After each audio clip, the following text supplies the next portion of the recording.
자식의 허물은 부모의 허물이다 라는 말이 있지요. 자식이라는 게 모두 부모 마음대로 되는 건 아니지만 자식들이 건강하고 착하게 살기를 바라는 마음은 비슷할 겁니다. 저도 아이들에게 큰 바람을 갖지 않았어요. 크게 성공하지 못해도 정직하게 자기 밥벌이 하면서 행복하게 살기를 바랬죠.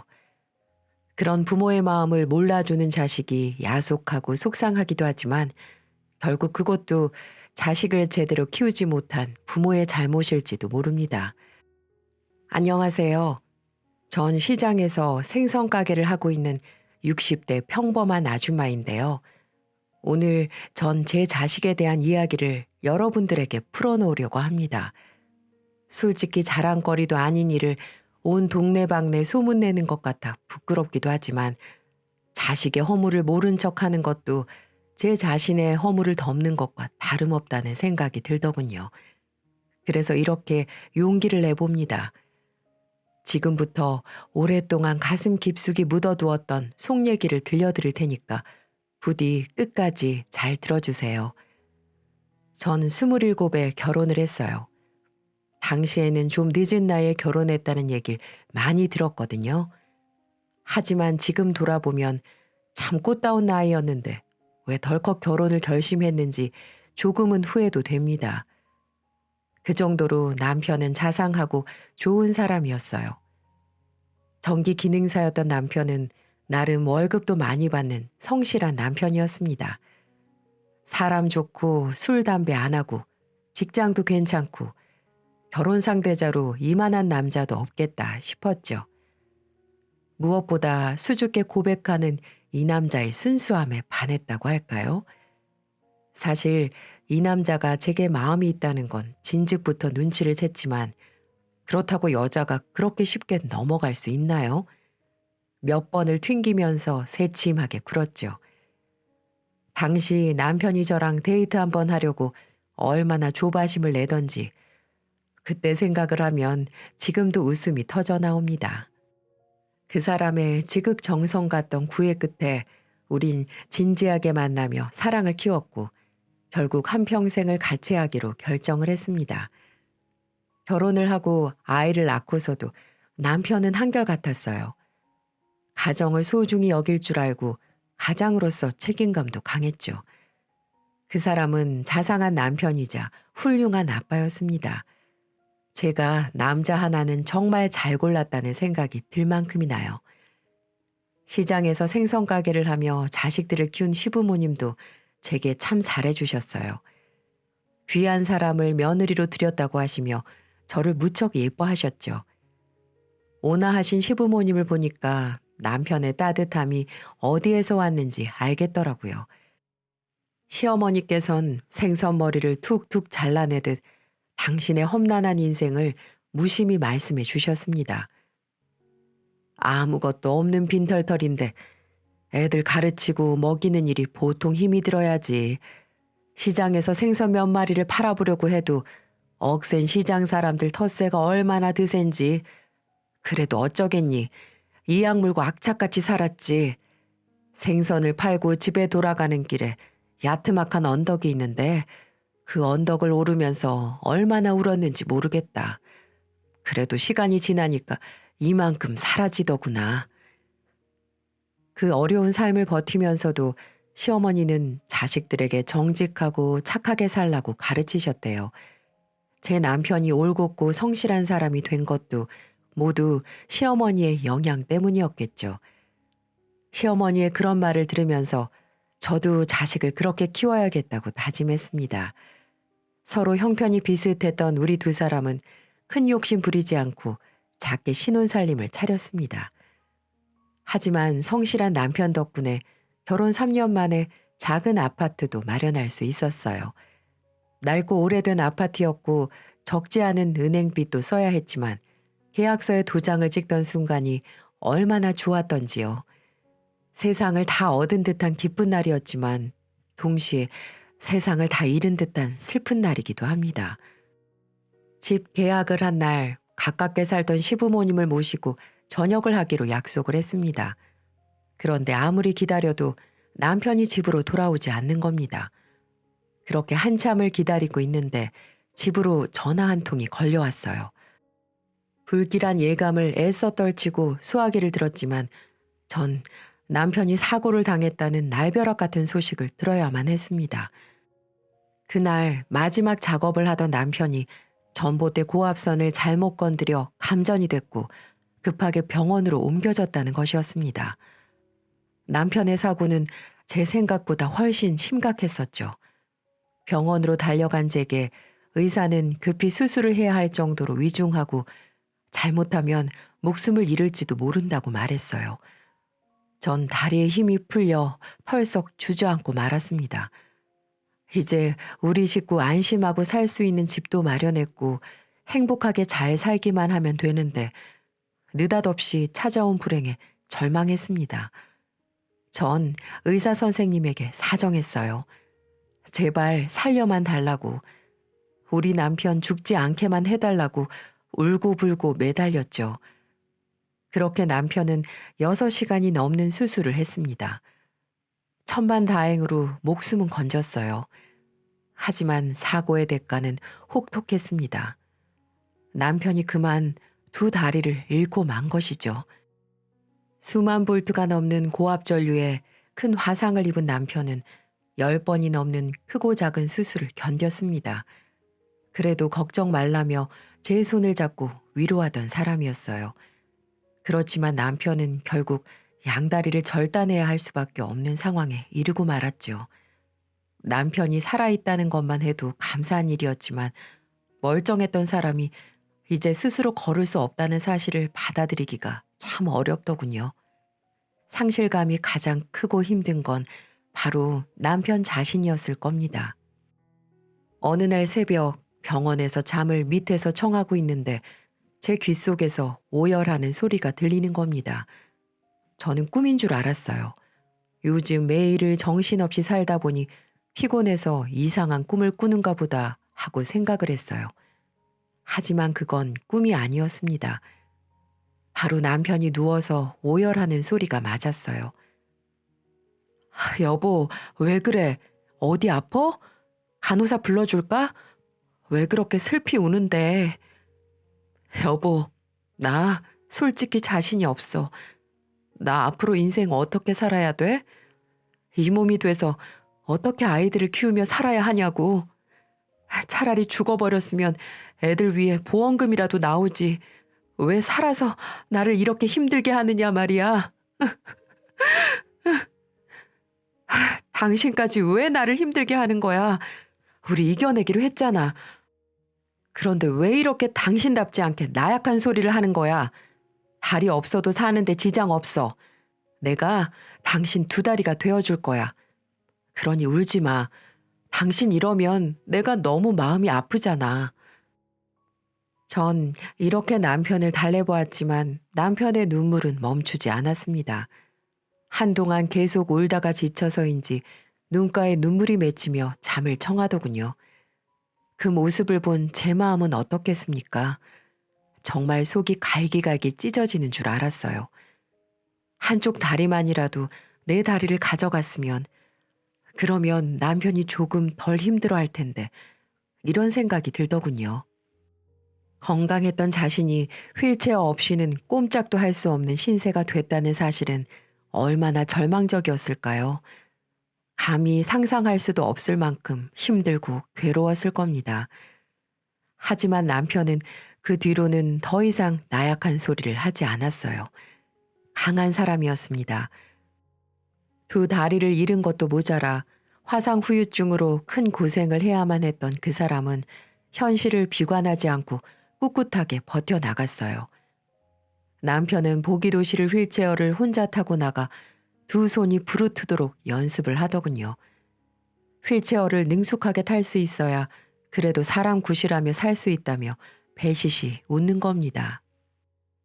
그리고 보란 듯이 휠체어를 한 몸처럼 다루더군요. 정말 제 남편이었지만 대단한 의지를 가진 남자였습니다.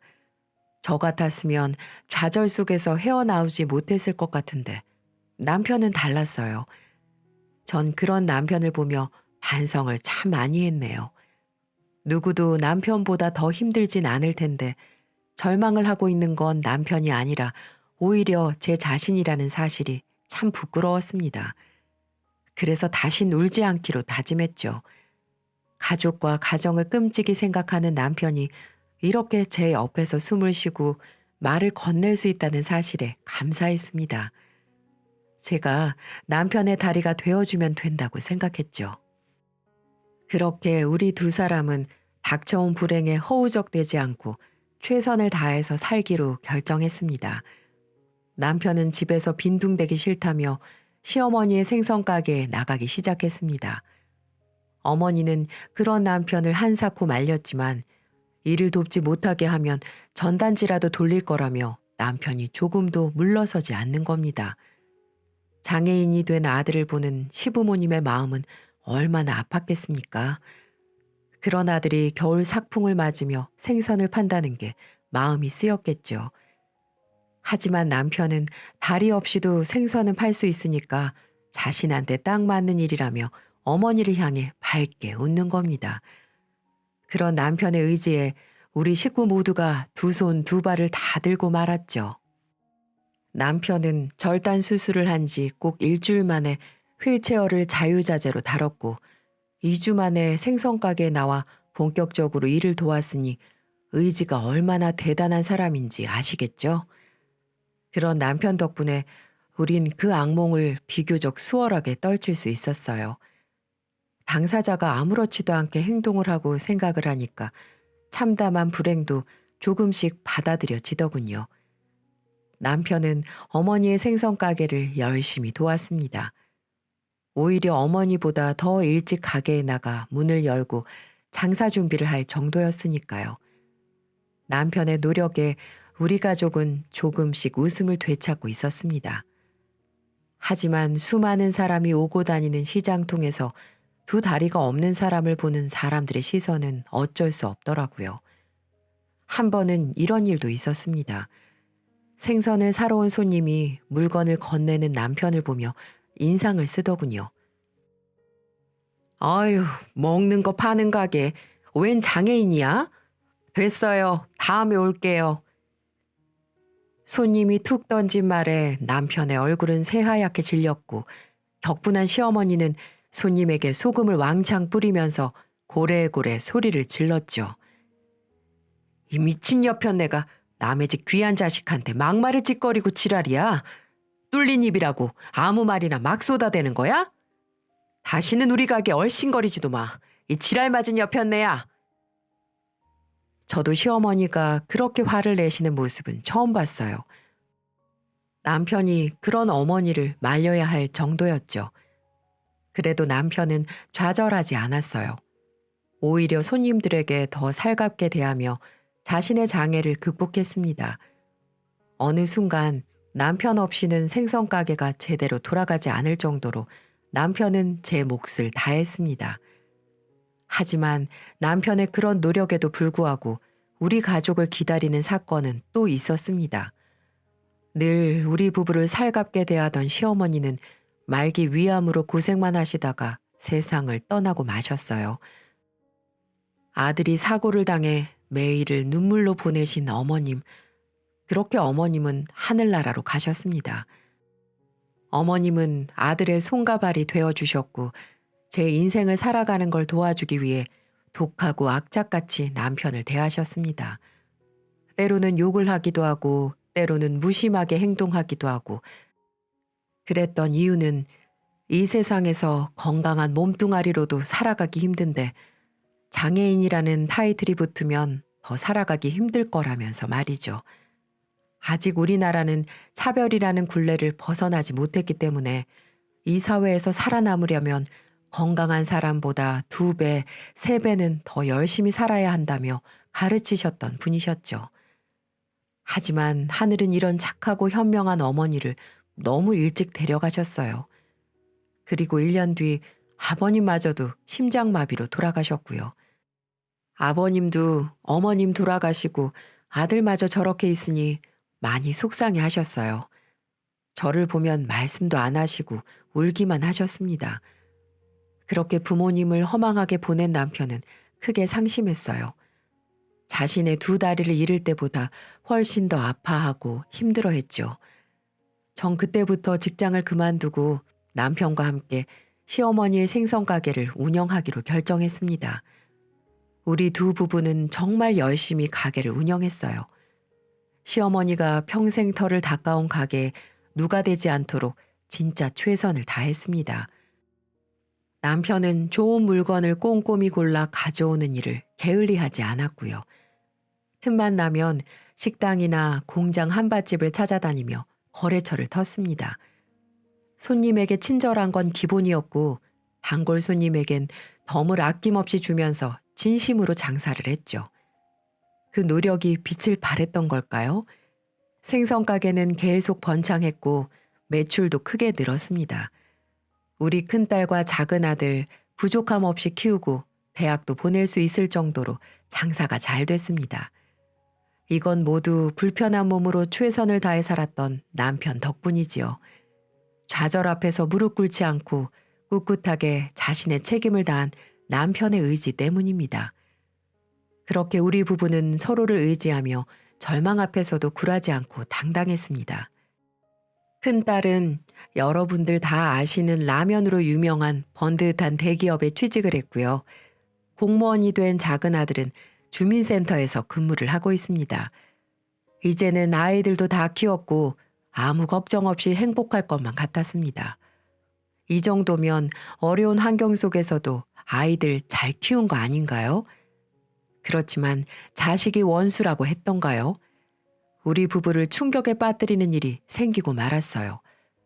회사를 잘 다니고 있던 큰딸이 결혼을 하겠다고 선언을 하더군요. 같은 회사에 다니던 팀장이라는데 아마 인연을 만난 모양입니다. 엄마, 그 사람 정말 좋은 남자야. 아마 엄마도 만나보면 참 좋아할 거야. 그렇지 않아도 오빠네 부모님께서 식사 자리를 마련해 주셨거든. 아빠는 몸이 좀 불편하니까 우선 엄마만 먼저 만나보는 게 어때? 어? 나만? 그럼 네 아빠는? 어차피 상견례 하면 다 볼 텐데 뭐. 아빠는 움직이기 좀 번거로우니까 일단 엄마만 먼저 만나봐. 그러니까 결혼할 남자와 부모님과의 첫 인사 자리에 저만 나오라는 거였습니다. 그 말을 들은 남편의 얼굴엔 실망한 기색이 역력했죠. 하지만 남편은 애써 웃음을 지어 보이며 말하더군요. 그래 여보, 난 가게도 봐야 하고 이것저것 할 일도 많으니까 여보가 다정이랑 먼저 다녀와. 우리 귀한 다정이를 어떤 놈이 채가려는지도 꼼꼼히 보고. 남편 없이 그런 자리에 나간다는 게 좀 맞득지 않았지만 우선 제가 먼저 딸과 함께 다녀오기로 했습니다. 예비 사돈댁은 굉장히 깐깐한 인상이었어요. 3대 독자 아들 때문에 괜찮은 집안에 혼처도 모두 거절했다면서 유세 아닌 유세를 떨더라고요. 하지만 그 말이 좀 의아스러웠죠. 저희는 내세울 것 없는 초라한 생선 가게를 하는 집안인데 왜 단칼에 거절하지 않고 굳이 이런 자리를 만든 건지 이해가 가지 않았습니다. 그런데 예비 사부인이 제게 이런 말을 하는 겁니다. 약사 일을 하신다고 들었습니다. 바깥 어른께서는 큰 사업체를 운영하신다고요? 네? 뜻밖의 말에 제가 어리둥절해하자 딸아이가 얼른 끼어들더라고요. 네, 어머니. 예전에는 따로 약국을 운영하셨는데요. 지금은 힘에 부치셔서 종합병원에 딸린 약국에 다니세요. 이것저것 신경 안 쓰고 그냥 월급 받는 게 좋다고요. 아, 그러세요? 그것도 나쁘진 않지요. 하도 갑자기 벌어진 일이라서 얼렁뚱땅 넘어갔지만 전 이 녀석이 새빨간 거짓말을 했다는 걸 알 수 있었죠. 예비 사부인은 상견례 날짜니 결혼 준비니 이것저것 말씀을 했지만 제 귀엔 하나도 들어오지 않더라고요. 가슴이 콩닥콩닥 뛰며 얼굴이 붉어져서 혼났습니다. 전 다급하게 그 자리를 나서며 딸애에게 따져 물었어요. 다정아, 너 대체 무슨 소리를 하고 다닌 거야? 약사? 큰 사업체? 왜 그런 거짓말을 한 거니? 그럼 어떻게 엄마, 오빠네 부모님 자존심이 얼마나 센데 제가 가난한 생선가게 딸이고 아버지가 걷지 못하는 장애인이라는 걸 알면 저 그 사람이랑 절대 결혼할 수 없을 텐데 어떻게 하냐고. 금방 들킬 거짓말을 왜 해? 그런 거짓말까지 해야 하는 결혼을 왜 하려고 들어? 어차피 상견례 하면 아버지 장애인이라는 거 알게 되실 텐데 대체 어쩌려고 이런 일을 벌인 거니? 엄마, 나한테 다 생각이 있어. 어차피 우리만 조용히 하면 우리가 생선가게를 한다는 사실은 오빠네 식구들은 절대 모를 거야. 상견례 때는 제가 아빠 역할 대신할 사람 구할게. 요샌 돈만 주면 다 구할 수 있어. 뭐라고? 딸애가 간절한 표정으로 제 손을 붙잡고 애원을 하는데 정말 기가 막히더군요. 애 아빠가 어떻게 살아왔는지, 가정을 지키고 애들을 키우기 위해 어떤 희생을 했는지 안다면 이럴 순 없습니다. 그런데도 딸은 자기가 좋아하는 남자한테 시집을 가겠다고 다리가 없는 아빠 대신 대역을 구하겠다고 사정을 하는 겁니다. 정말 가슴이 무너지는 것 같더군요. 화가 머리 끝까지 나서 뺨이라도 후려치고 싶은 생각이 들었습니다. 하지만 다 자식을 잘못 키운 제 탓이죠. 저는 속에서 천불이 났지만 간신히 진정시키며 딸애한테 말했습니다. 너 정신이 나갔니? 멀쩡히 살아있는 아빠를 버려두고 다른 사람을 상견례 자리에 앉힌다고? 그게 말이 된다고 생각해? 그럼 엄마는 저런 시부모님한테 휠체어 탄 아빠를 보여주면 뭐라고 생각할 것 같아? 우리 집안 꼬락서니가 뭐냐고 하지 않겠어? 그럼 오빠네 집에서 날 허락하겠냐고. 부모가 장애인인 게 뭐 어때서? 다리 못 쓰는 사람이 죄인이야? 너 결혼하겠다고 아빠를 없는 사람 만들자는 거야, 뭐야? 엄마, 잠깐이잖아. 어? 상견례랑 결혼식만 참석하지 않으면 되는 거잖아. 그럼 아빠는 딸이 결혼하겠다는데 그것도 못 참아줘? 어? 그 정도는 할 수 있는 거잖아. 나중엔 어떻게 하려고 해? 아빠 죽었다고 할 거야? 집 나갔다고 하면 되잖아. 엄마랑 우리 내버려두고 바람나서 집 나갔다고 하면 될 거 아니야. 야, 정다정, 너 정말 미쳤어? 정말 이렇게까지 하고 싶니? 몰라. 진짜 아빠가 없었으면 좋겠어. 이렇게 딸 자식 발목 잡을 거면 그냥 없어져 버렸으면 좋겠다고. 딸아이의 입에서 쏟아진 저주 같은 말이 현실처럼 들리지 않았습니다. 애 아빠가 저 고운 입에 맛있는 거, 좋은 거 먹이려고 얼마나 노력하면서 살았는데요. 그런 아버지에게 고맙다는 말은 고사하고 없어져 버렸으면 좋겠다는 막말을 쏟아내는 애가 마치 제 자식이 아닌 것처럼 느껴졌습니다. 전 잠시 숨을 고른 후 애한테 말했습니다. 그래, 일단은 알았어. 정말? 정말이지? 고마워, 엄마. 진짜 고마워. 그럼 아빠한테는 엄마가 잘 말해주는 거다. 알았지? 철딱서니 없는 딸을 보고 있자니 분노까지 치밀더군요. 창피한 부모가 싫다면 자식을 하지 않으면 되는 거 아니겠습니까? 자기 욕심 때문에 부모를 욕보이게 하는 딸이라면 저도 필요 없다고 생각했습니다. 전 집으로 돌아가 남편에게 오늘 있었던 일을 말했어요. 물론 남편이 속상할 만한 말은 최대한 애둘러서 전했죠. 아무래도 다정이가 거짓말을 한 것 같아요. 당신이 큰 사업을 하고 있고 제가 약사라고 둘러댔더라고요. 뭐? 다정이가? 네. 하도 경황이 없어서 저도 얼렁뚱땅 넘어가긴 했는데 어떻게 할지 고민이네요. 그리고 제 심정만큼 남편의 표정도 복잡했습니다. 부모를 창피해하는 자식을 보면 얼마나 참담한 기분이 드는지 잘 모르실 거예요. 저희 두 부부는 이 일을 어떻게 해야 할지 한참 고민에 빠졌습니다. 상견례 날짜는 점점 다가오는데 확실히 마음의 결정을 내리지 못하겠더라고요. 그리고 약속한 상견례 날이 되었습니다. 새벽부터 꽃단장을 한 딸은 제게 목소리를 낮추며 말하더군요. 엄마, 아빠한텐 말 잘했지. 내가 미용실 예약해 두었으니까 살짝 나와. 아빠 대역은 구해놨어. 알았지? 그래, 알았다. 볼일 보고 시간 맞춰서 갈 테니까 먼저 가 있어. 알았어, 엄마. 큰딸은 끝까지 남편을 빼고 상견례와 결혼식을 강행하려 했습니다. 하지만 전 절대 그럴 수가 없었죠. 철없고 못난 자식 제 손으로 직접 가르치는 게 맞다고 생각했습니다. 전 딸애를 안심시키고 먼저 상견례 장소로 보낸 후 남편에게 말했어요. 오늘 다정이 상견례 날이에요. 작년에 맞춘 양복 있잖아요. 그거 입어요. 그래. 남편의 표정은 어두웠어요. 남편은 자신이 그 장소에 가는 게 맞는지 갈등하는 것 같았어요. 하지만 전 긴 말 하지 않고 남편과 함께 상견례 장소로 나갔습니다.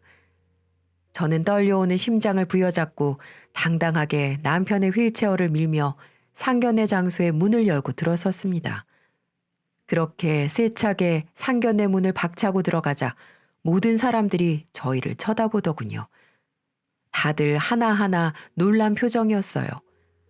딸애는 가짜 아빠를 옆자리에 앉혀두곤 예비 사돈 어른들과 함께 화기애애하게 이야기를 나누고 있다 저를 보고 거의 얼굴이 하얗게 질려 저를 부르더군요. 어? 엄마. 딸애는 진짜 아빠의 등장에 입을 다물지 못하더군요. 저는 굳은 표정으로 고개를 깊숙이 숙였습니다. 죄송합니다. 여기 계신 예비 사돈분들께 솔직히 말씀을 드려야 할 것 같네요. 우리 딸을 이렇게 시집 보내기 싫습니다. 지금 여러분들은 우리 딸에게 모두 속으신 겁니다. 모든 게 다 가짜예요. 저기 앉아있는 남자, 저는 처음 본 사람이고 여기 계신 분들한테 잘 보이기 위해 돈을 주고 대역을 맡긴 거예요. 네? 그게 무슨 소리? 말 그대로입니다. 모든 게 거짓이고 가짜입니다. 여기 이 사람이 다정이의 진짜 아빠입니다. 다정이가 장애를 가진 아버지가 부끄러워서 이런 짓을 벌인 거예요. 그리고 제가 약사라는 것도 이 사람이 큰 사업을 하고 있다는 것도 전부 거짓말이고요. 저희는 시장에서 생선을 파는 사람들이에요. 부모로서 잘못 가르친 제 잘못입니다. 정말 죄송합니다. 엄마. 제 폭탄 선언에 상견례장은 그야말로 쑥대밭이 되고야 말았습니다. 사부인은 버럭 화를 내며 그 자리에서 일어났고 딸애와 결혼을 약속한 남자도 굳은 표정으로 그 자리를 떠났습니다. 모든 게 들통이 나자 딸애는 반쯤 정신이 나간 사람처럼 어쩔 줄 몰라 하는 겁니다. 하지만 이미 물은 쏟아지고 말았죠. 하지만 전 이렇게라도 일을 바로잡는 게 맞다고 생각했어요. 딸애가 도끼 눈을 뜨곤 절 죽일 듯 노려보더군요. 엄마, 대체 왜 이래? 이거 나랑 전부 끝난 얘기 아니야? 왜 이제 와서 깽판을 놓는 건데? 시끄러워. 넌 생선 파는 엄마 아빠가 그렇게 싫었니? 네 아빠가 너 키우기 위해 얼마나 열심히 살았는지 알긴 알아? 그러니까 당장 아빠한테 사과해. 엄만 딸이 좋아하는 남자랑 결혼하겠다는데 이것도 못 도와줘? 딸 결혼 망치니까 속이 시원해? 그러니까 누가 아빠 보고 다리 자르래? 누가 엄마 보고 생선 장사하라고 그랬냐고? 전 독서를 내뱉는 딸아이에게 뺨을 날렸습니다. 그리고 냉정하게 말했죠. 그런 부모 싫으면 네가 그만둬. 나도 너 같은 딸 없다 치면 그만이니까. 알았어. 누가 무섭대? 나도 비린내 나는 엄마 아빠 지긋지긋해. 차라리 혼자 사는 게 훨씬 나아. 그러니까 이참에 부모 자식 인연 끊자고.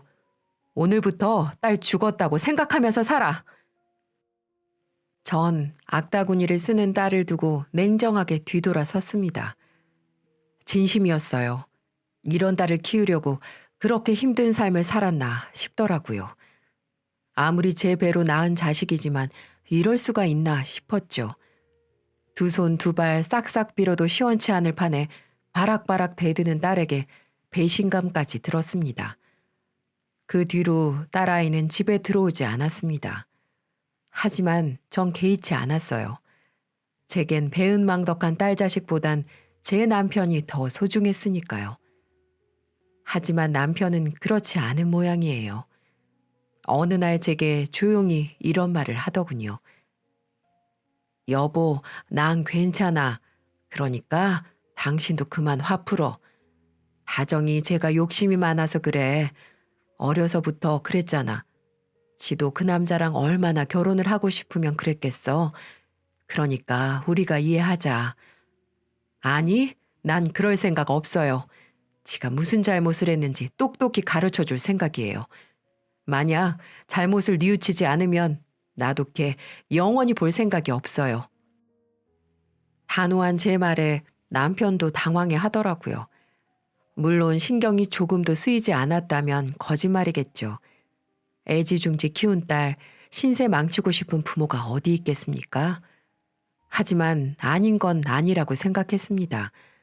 잘못된 건 잘못됐다고 똑똑히 가르쳐 주고 싶었고요. 그리고 며칠 후 딸에는 남편과 제가 가게 일을 보는 동안 짐을 싹 빼갔더라고요. 그 당돌한 행동에도 화가 났지만 더 큰 문제는 제 짐뿐만이 아니라 대기업에 다녀 돈도 많으면서도 물건 대금으로 따로 빼놓은 현금까지 전부 사라졌더군요. 정말 기가 막혔습니다. 부모 자식 인연 끊고 살자고 하더니만 부모 돈까지 훔쳐 달아나 버린 셈이었죠. 경찰에 신고하겠다는 절 남편이 뜯어 말렸습니다. 그냥 내버려 두자고 그 돈으로 오피스텔 정도는 구해야 하지 않겠냐며 절 설득했습니다. 전 겨우 분을 삭히고 진짜 딸 자식 없다고 생각하기로 결심했어요. 하지만 부모 마음이라는 게 어디 그런가요? 그 이후 딸한테선 3년 동안이나 연락이 없었습니다. 그쯤 되니까 슬슬 걱정이 들긴 하더라고요. 다행히도 딸은 남동생과 간간히 연락을 주고받는 걸로 보였어요. 그래서 걱정돼서 잘 지내냐 물어보니 충격적인 말들을 들어야 했습니다. 전 정말 딸이 너무 괘씸해 딸 얘기만 나오면 눈 닫고 귀 닫고 평생 안 볼 생각이었거든요. 제 생각대로 딸애는 그 뒤로 파혼을 당한 모양이었습니다. 남자의 부모뿐만 아니라 그 남자와도 헤어졌다고 했죠. 그리고 작은 아들이 심각한 표정으로 덧붙이더군요. 엄마, 이제 누나 좀 용서해줘. 누나, 그때 다니던 회사에서도 소문이 안 좋게 나서 그만둔 모양이야. 그 팀장이란 사람이 사기 결혼 당할 뻔했다면서 회사에 소문내고 다녔나 봐. 어떻게든 돈을 쓰며 그 남자 마음을 바꿔보려고 했지만 실패했나 보더라고. 그래서 회사도 버티다 눈치 보여서 그만뒀대. 그만둔 지 2년도 넘었어. 그래서 지금은 돈도 떨어지고 작은 고시원에서 지내고 있어. 뭐? 고시원? 한숨이 절로 나왔습니다. 3년 전 그때 파혼을 당한 것도 모자라 회사에서 부모 팔아 넘긴 자식이라고 소문이 나 집단으로 왕따를 당하고 쫓겨난 모양입니다. 그 소식을 들은 저는 죄책감 비슷한 감정이 들면서 잠을 이룰 수가 없었어요. 이게 부모의 마음일까요? 저는 견디다 못해 딸애가 지내고 있다는 고시원으로 찾아갔습니다. 전 딸애를 보곤 깜짝 놀랐습니다. 딸애는 몰라볼 정도로 피폐해져 있었죠. 그리고 그 작은 고시원에는 소주병이 쓰레기처럼 널려 있었어요. 뭐하러 왔어? 나 다신 안 보고 살 거라며. 미친년, 이런 꼴로 살 거면서 집은 왜 나가서 사서 고생이야? 그 회사 그만뒀으면 다른 데 취직해서 다시 살아야 할 거 아니야. 네가 학력이 안 좋니? 뭐가 안 좋니? 몰라. 난 내버려둬. 어차피 나 죽을 텐데 뭐. 네가 왜 죽어? 누가 너 죽인대? 그러자 방바닥에 주저앉은 딸애가 눈물을 쏟더라고요. 나 죽는데. 나 급성 신부전이래. 이식 안 하면 죽을 수도 있대. 갑작스런 말에 정신을 차릴 수가 없었습니다. 젊은 애가 급성 신부전 말기라니요. 이제 30대인데 급성 신부전이라니. 전 나중에 알게 됐어요. 30대 A형 간염 환자가 급성 신부전증 발병이 높다는 사실을요. 딸아이는 의식을 자주 잃고 소변이 잘 나오지 않아서 병원에 간 모양입니다. 병원에서 그런 참담한 진단을 받았고 혼자 투석을 받으며 버티고 있던 것이었죠. 너무 황당해서 말이 안 나오더라고요. 마치 애가 아픈 게 제 탓인 것 같아 속이 쓰렸습니다. 아무리 딸이 미워도 제 뱃속에서 낳은 자식이었어요. 제가 정신을 차려야만 했습니다. 이대로 애가 죽으면 안 되잖아요.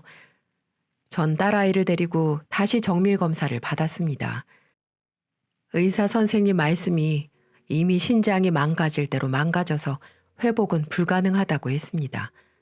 방법은 이식수술뿐인데 만약 이식수술을 받지 못하면 평생 투석을 받아야 할 뿐더러 자칫 목숨을 잃을 수도 있다는 거죠. 망설일 것도 없었습니다. 제 신장 떼줄 수 있다면 당장 떼어줄 수 있었어요. 못나고 배은망덕한 자식이지만 제 귀한 자식인 건 틀림없었으니까요. 저는 곧바로 조직 적합 검사를 했어요. 딸애와 혈액형도 같았고 전 신장병 같은 건 앓은 적도 없으니까 충분히 이식이 가능할 거라고 생각했습니다. 다행히 검사 결과 이식이 적합하다는 판정을 받았습니다. 불행 중 다행이었죠. 딸의 아픔을 제가 보듬어 줄 수 있다는 사실에 안도했습니다. 병원에서는 면역 억제제 투여와 3차례 혈장 교환 치료를 통해 공여자, 그러니까 제 특이항체를 제거해서 수술이 가능하게끔 도와줬습니다. 다정아, 걱정 마. 엄마가 튼튼한 신장 줄게. 그러니까 너 죽지 않으니까 조금도 걱정하지 마. 이 엄마가 다 낫게 해줄게. 엄마, 나 밉지 않아? 정말 아빠한테 너무 못된 짓을 했어. 남자 때문에 눈이 멀어서 너무 큰 잘못을 했어. 나 뒤늦게 후회하고 집으로 가려고 했지만 도저히 아빠 얼굴 보지 못할 것 같더라고. 그래서 나 지금 천벌을 받고 있나 봐. 아니야. 미우나 고우나 자식은 자식이야.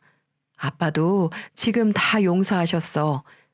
그래서 네가 다시 건강 되찾아서 아빠한테 지금부터라도 잘하면 돼. 전 남편에게 이 모든 사실을 밝혔습니다. 딸애를 용서했고 아픈 딸을 위해 신장을 떼어주기로 했다는 것까지 모두 말했죠. 그리고 남편에게도 우리 아픈 딸 용서하고 받아주자고 부탁했고요. 남편은 환하게 웃으며 대답하더군요. 난 다정히 진즉에 용서했는걸. 나 하나도 서운하지 않아. 그러니까 당신도 잘 생각했어. 여보. 부모 자식이란 인연이 참 그런가 봐요. 처음엔 그렇게 미웠던 딸애가 왜 그렇게 안쓰럽고 미안하게 생각되던지, 혼자 아픔을 견디느라 얼마나 힘들었을지 생각하면 제가 못난 짓을 한 것 같다는 생각에 눈물이 앞을 가리더라고요. 하지만 이제 다 됐다고 생각했습니다. 제가 신장을 떼어주고 딸애가 건강해지면 다시 예전처럼 돌아갈 수 있을 테니까요. 그리고 수술을 앞두고 있던 전날 밤 남편은 제 손을 꽉 잡고 말했습니다. 여보, 미안해.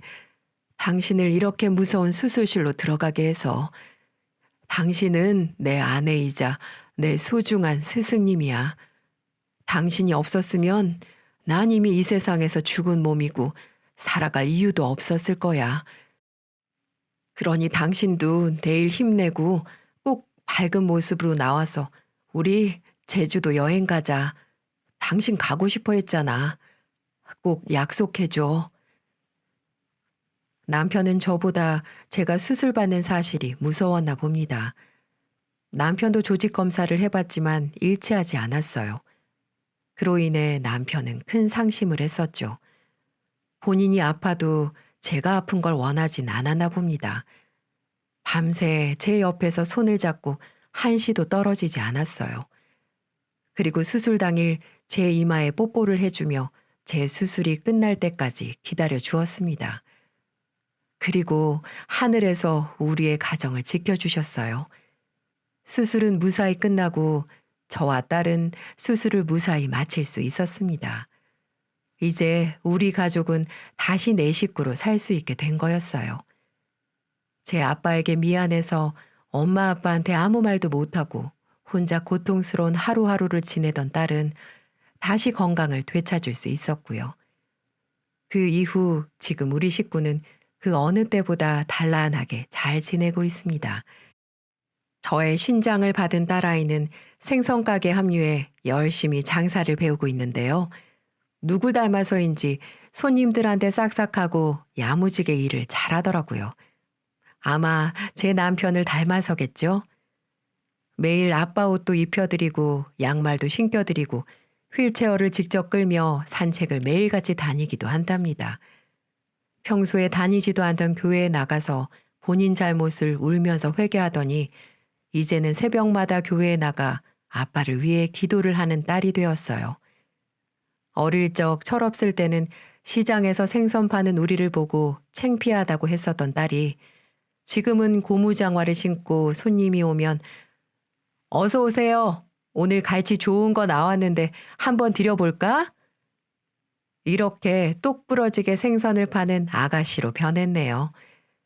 좋은 대학 나와 다시 좋은 직장을 다닐 수도 있겠지만 이제는 본인이 엄마 아빠 옆을 지켜주고 싶다며 그 누구보다 잘하고 있습니다. 그래서 너무 행복해서 세상을 다 가진 기분이랍니다. 아마 이걸 보시는 분들은 저희를 욕할지도 몰라요.